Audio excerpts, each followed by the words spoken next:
G'day footy heads, welcome to another edition of the Halftime Break. My name is Chris Weaver, joined by Tom Brown this week to dissect all of the action from round 15 in the AFL. How are you going, mate? Great, and it's great to be back this week. It started on Friday night, Collingwood versus Western Bulldogs, both the sides looking for a top four position. Yeah, Collingwood looking like likely premiers for 3.5 quarters, but the Western Bulldogs came steamrolling home. But Daisy Thomas, Collingwood's number 13, saved the day for the Pies fans. And it was a terrific game, and we've got plenty to look forward to between those two sides, you'd think, in September, Chris. Perhaps not on the same wavelength as St Kilda and Geelong with their footy at the moment, but not a bad clash regardless. Geelong, meantime, travelled to the Gabba on Saturday night, and they did so without six of their best, including Gary Ablett, Matthew Scarlett, and for the second week in a row, Steve Johnson. Yeah, they definitely struggled on Saturday night. They were decimated by injury. I think that the Scotch first would have beaten them on Sunday night. But look, you can only beat the side you're presented with, and Brisbane did play well. And I think Brisbane continued to be a bit of a surprise packet this season, Chris. And there was another Docker shocker this week as well. Their largest loss in the club's history, 117 points, and kicking just 1 goal 7 against Adelaide, they recorded the lowest score in the competition since Richmond in 1961. Yeah, Mark Harvey comes across as being a terrific bloke, Chris, but I reckon they've got some pretty serious cultural issues or some type of issues over there at Fremantle. They're up and they're down more than not. So I think they've got to work out what's going on and try and arrest that slide pretty fast, because you can't keep dishing up performances like that and earn any respect in the competition whatsoever. No Sandilands and Pavlich on Saturday night, and they do have a very young list, but it doesn't excuse the performance they dished up against the Crows. Moving on to this week's categories, Tommy, and we'll go with the Rising Fast. Who have you got this week? Liam Jurrah, it's not surprising, is the Rising Star nomination for round 15. Incidentally, he's Melbourne's second Rising Star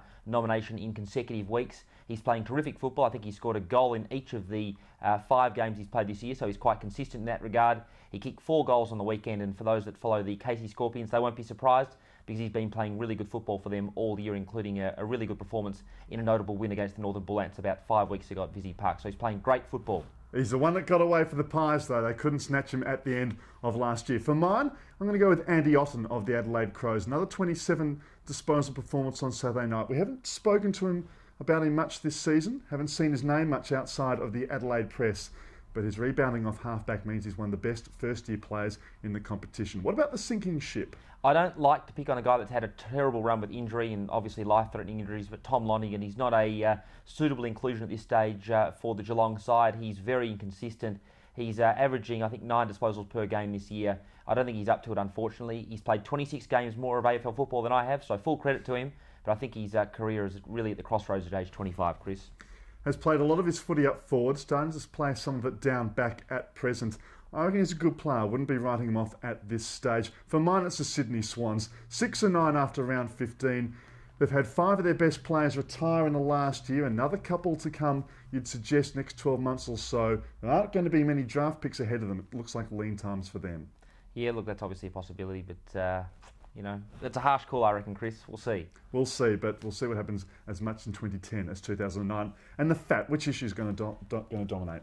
I think the Nathan Buckley coaching merry-go-round will continue to dominate. He's on record over the weekend. He said on Channel 7's Game Day that he'd be prepared to take on an assistant role at Collingwood. I thought that was an interesting admission, if you like, and perhaps an admission that the other options, being North Melbourne and Richmond, aren't ideal at this stage. I think that'll dominate this week, Chris.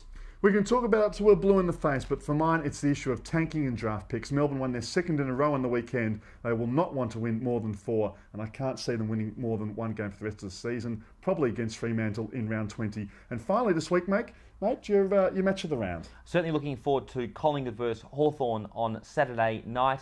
We'll find out how good Collingwood is in terms of whether they're a top 4 side, and the Hawks fighting to survive in season 2009. It'll be a ripper, Chris. Essendon versus the Western Bulldogs for mine on Friday night. Looking to a fast, free-flowing contest there from both sides. Good to be with you again, mate.